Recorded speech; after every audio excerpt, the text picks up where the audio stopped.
Hello. Um, I felt like maybe I should make a video this morning. Um, I get kind of nervous. I feel like whenever I decide that I really do want to put my feelings and thoughts and emotions out there about something tragic that happened. The topic is suicide, but I want to do a lot of kind of like background um, information and discussion about people's feelings about life in general, what that means, like living, um, life and death, I guess. And it's weird sometimes, like something will just come to me. It'll be like almost like a light bulb, thought. So, what came to me kind of this morning was, I will just say, in November of 2022, the man that I was with for 20 years, we never did get married. We were going to get married, but my mom had cancer really bad. And I was pregnant at 40 years old. And she took a turn for the worst really bad. And so, of course, you're not going to plan a wedding when your mother's dying a horrible, very painful death. I had to take a medical leave or a family leave. They call it FMLA for my job. And I left in one state and drove by myself to go directly to the hospital where my mom was initially to go be with her. And when I got there, she was all alone. My sister lived there. Sorry, I'm having a hard time forming thoughts all of a sudden. Okay, let me focus. It's really hard to try to do this. My sister was in Tennessee. My sister and her, she had 2 grown kids at that time. They lived 10 minutes from the hospital, 10 minutes from my mom. They weren't there. My mom was just all alone. So my mom was really happy to see me. But like I said, I was already having really bad nausea. This was the 3rd time I was pregnant. My first 2 pregnancies, I had miscarriages. The first pregnancy I miscarried, I was like 17 weeks pregnant. And I had to deliver the baby that had passed away. There was no heartbeat anymore at like 18 weeks. And then just go back to work like nothing happened. So then the next pregnancy was a miscarriage. So I already had a lot of anxiety about being pregnant, and I was 40, that it could end in another miscarriage. And then I had the stress of knowing that I was pretty much driving to see my mom and she was dying.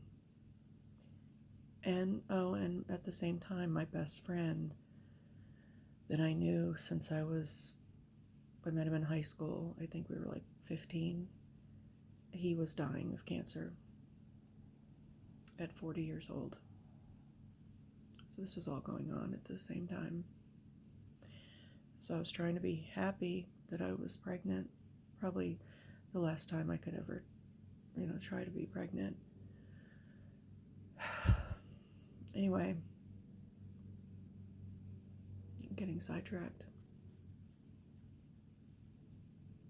I don't even know. Okay, let me focus.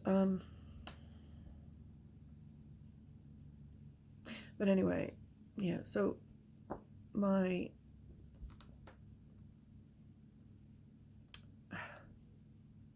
sorry, I gotta stop for a second. Okay, so what ended up happening, I'll probably have to make a couple videos. My mom passed away. It was a horrible. I used to be a pharmacist and I worked in hospitals, and I honestly can say I don't know if I've ever seen a patient in more pain than my mom.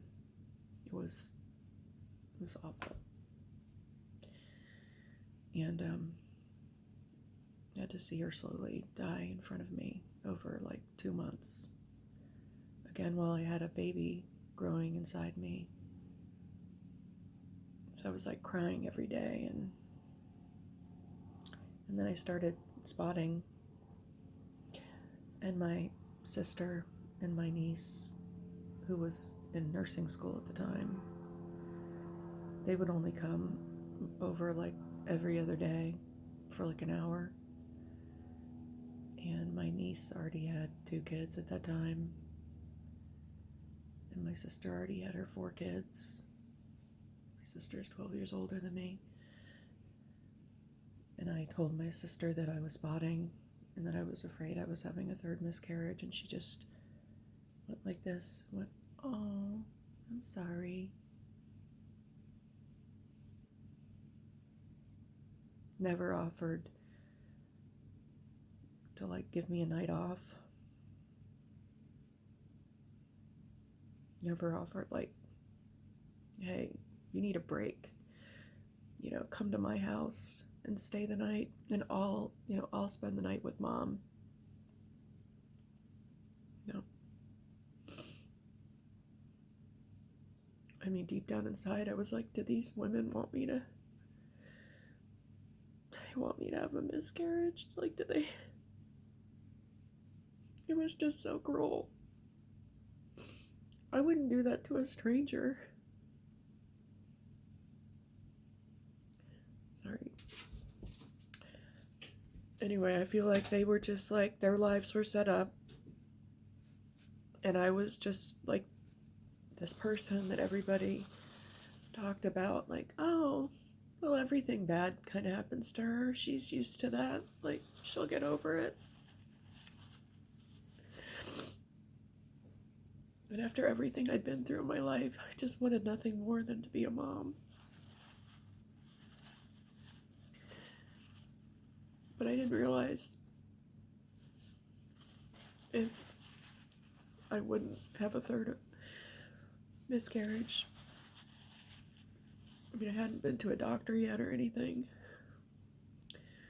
I didn't realize how difficult it would be to have to see my mom die in front of me,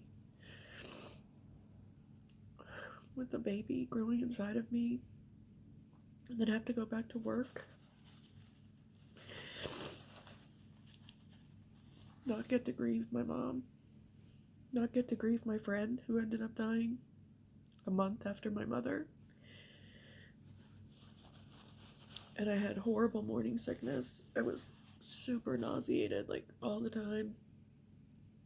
I had chronic pain that I had lived with and worked with for years.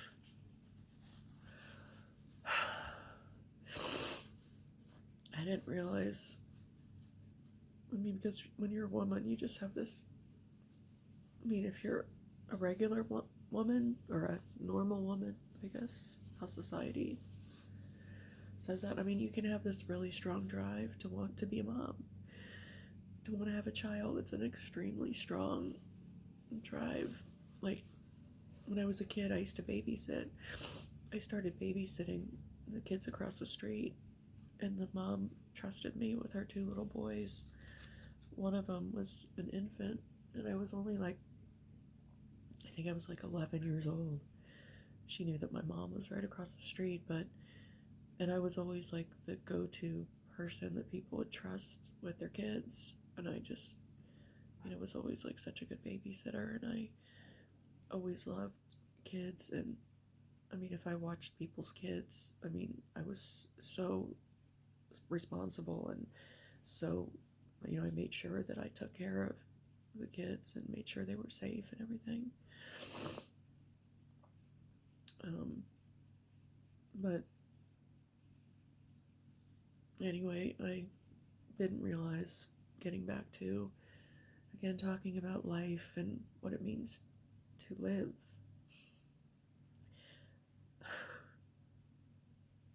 This is where my topic is going. I think there's a lot of people out there, they grow up in situations where they have like a feeling of culture, or a feeling that they have a big family, they have grandparents. And there's a feeling of like, you look forward to holidays because there's like big family gatherings. You might go on family vacations together. You know, you might go to grandma's house or like an aunt's house and stuff like that. I mean, I guess that's, you know, that's a part of what life is supposed to be. I didn't experience any of those things. I was told from a very young age about my grandma from Sweden who died tragically in her 40s of breast cancer, and how she was like this angelic being, and she was treated horribly by her Irish Catholic alcoholic husband and his family. They treated her like garbage because she wouldn't convert to Catholicism, because she didn't understand why, if they were married, what did it matter if she was, you know, like a Methodist or a Protestant versus a Catholic? If you believe in God and Jesus, like, isn't that enough? But to Catholics, it's not. And they let her know. I mean, a priest looked in her face and said, well, if you don't become a Catholic, your children will be bastard children in the eyes of God. And he used the F word. I forget exactly what he said. He said, you can get the fuck out of here or something, because she questioned a priest. Yeah, he used the F word. My mom, you know, that really stuck with my mother, that her mom, you know, told her the story that she couldn't believe, and she was shocked that she just questioned a priest and he cursed her out with the F word, and she never went back. And she said, okay, well, now I'll never convert. I'm not doing it. So her punishment was the whole big Irish Catholic family said, well, you don't exist, and your two kids, we don't acknowledge them, they don't exist, they're bastard children, so he can cheat on you or do whatever he wants, because in our eyes, he's not married to you. And she worked full-time, took care of her two kids. She got a legal separation because he was abusing her. He was a drunk, and he would go out and stay out all night. And then her parents lived with her. She took care of her elderly Swedish parents, and he would make fun of them. And so then she, you know, I guess all the stress. She never dated another man ever in her life.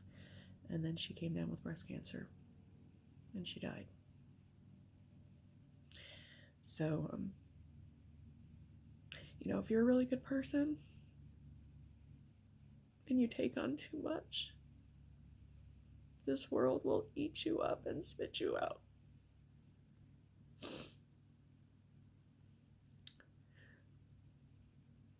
And I wanted to get to why, that's why I think, I'll get to it in another video, why I attracted a man who pulled out a gun in front of me and our 13-year-old son. I'd been with this man for 20 years. I think that's why I attracted a man, and I'll get to that later, who thought it was okay to punish me and our son, a child, a 13-year-old, pull out a gun that I didn't even know he had. and blow his brains out. Commit suicide in front of me and our son.